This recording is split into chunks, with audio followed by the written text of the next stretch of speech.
The 8th of April, 1945, about 5 miles northwest of the city of Weimar, Nazi Germany.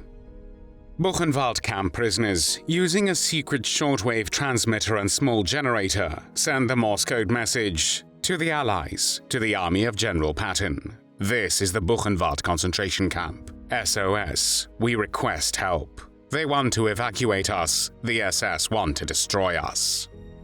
3 minutes after the transmission, desperate prisoners receive the message, "Hold out, rushing to your aid, staff of Third Army." 3 days later, on the 11th of April, the US 6th Armored Division liberates Buchenwald and finds more than 21,000 survivors who are weak and emaciated. After General Patton tours the camp, he orders the mayor of the nearby city of Weimar to bring 1,000 citizens to Buchenwald to be shown the crematorium and other evidence of Nazi atrocities. The Americans want to ensure that the German people take responsibility for Nazi crimes, instead of dismissing them as atrocity propaganda. Many of them cry, and some even faint after seeing the dead bodies, starved survivors behind barbed wire fences, as well as a table displaying paintings on human skins, various parts of the human body preserved in alcohol, and 2 heads which were shrunk to 1/5 of their normal size. One of the German Nazi perpetrators responsible for these atrocities is Hans Eisele. Hans Kurt Eisele was born on the 13th of March 1913 in the town of Donaueschingen, then part of the German Empire. Hans came from a modest background. His father, also Hans, was a church painter, and his mother was a housewife. Due to inflation of currency during the 20s, the situation of the family worsened significantly. Young Hans supported his family by taking on part-time painting jobs. After attending grammar school in Donaueschingen, he studied medicine in Freiburg in 1931. In the early 1930s, the mood in Germany was grim, and the world economic crisis had hit the country hard, putting millions of people out of work. The unemployed were joined by millions of others who linked the Great Depression to Germany's national humiliation after defeat in the First World War. Many Germans perceived the parliamentary government coalition as weak and unable to ease the economic crisis. Widespread economic misery, fear, and the perception of worse times to come, as well as anger and impatience at the apparent failure of the government to manage the crisis, offered fertile ground for the rise of Adolf Hitler and his Nazi party, who came into power on the 30th of January 1933, when Adolf Hitler was appointed Chancellor of Germany by President Paul von Hindenburg.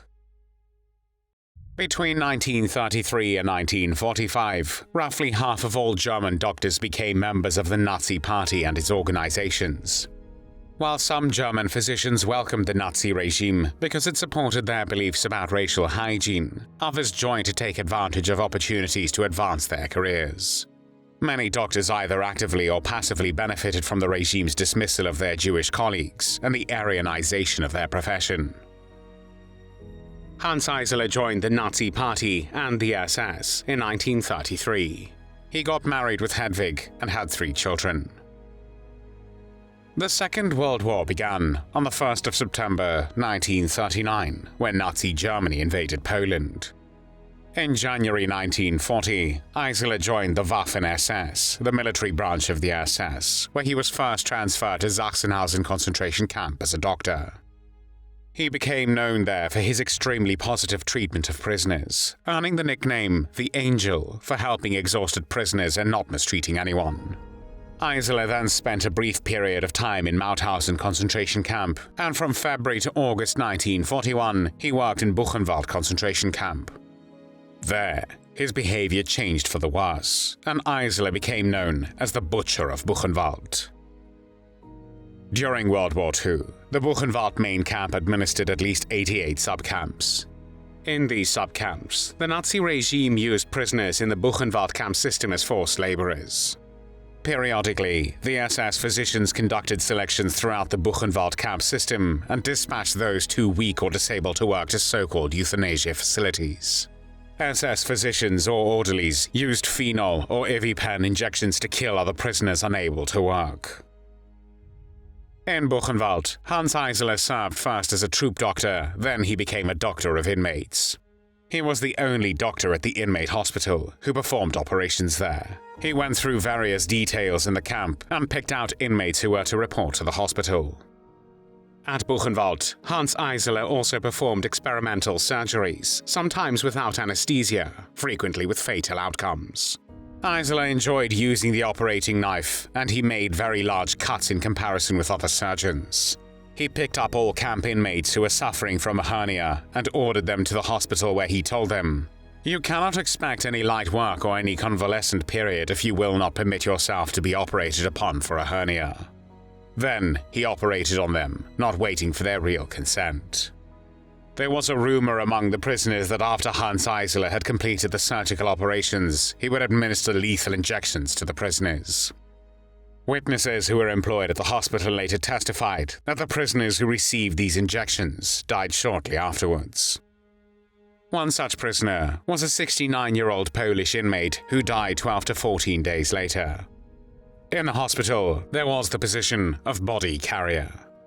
At the beginning of 1941, one prisoner who did this job saw Eisele inject a Dutch inmate with evipan in operating room number 2.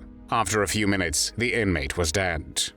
On that day, the witness carried out his body and the bodies of 6 other inmates who died in the same way. None of these prisoners were seriously ill.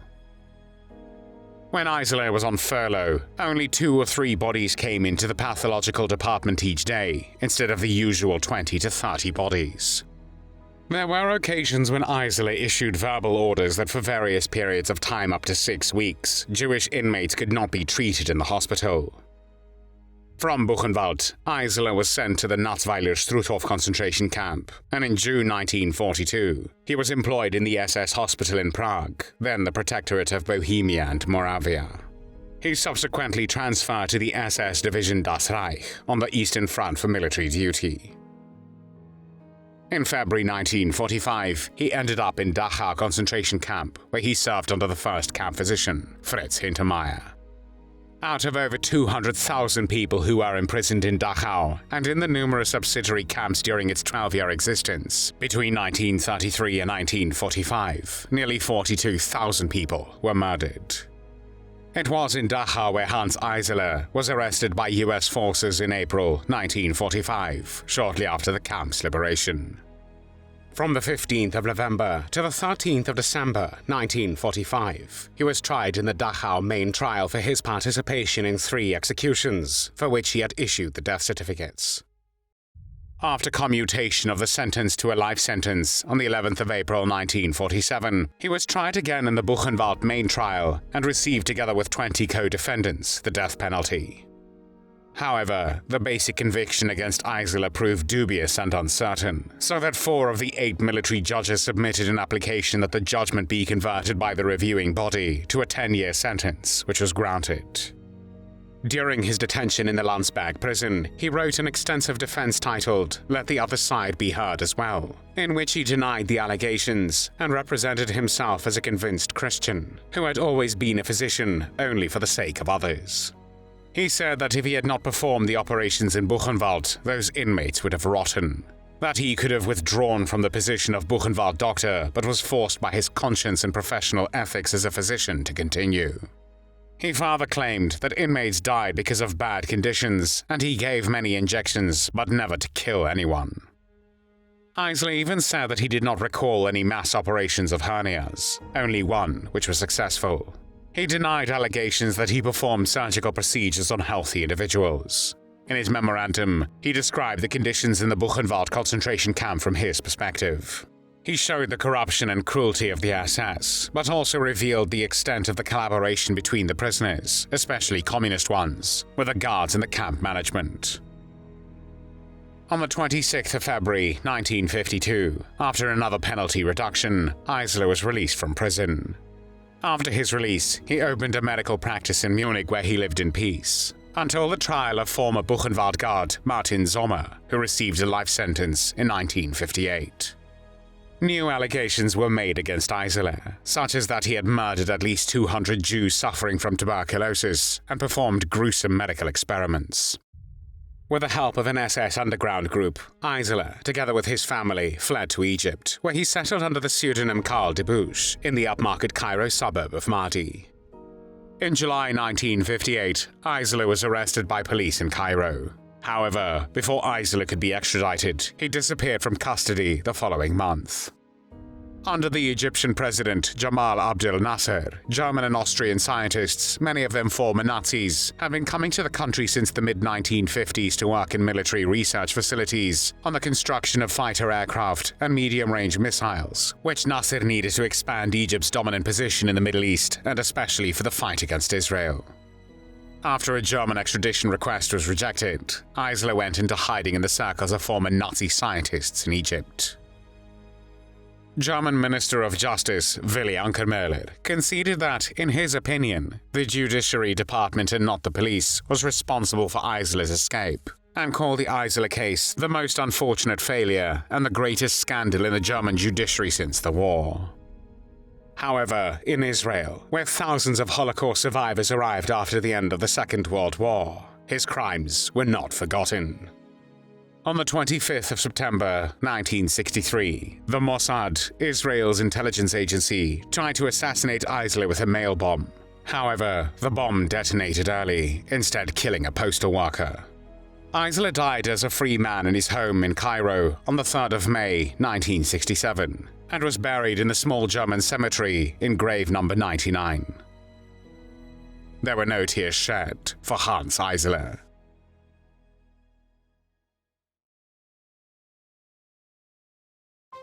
Thanks for watching the World History channel. Be sure to like and subscribe, and click the bell notification icon so you don't miss our next episodes. We thank you, and we'll see you next time on the channel.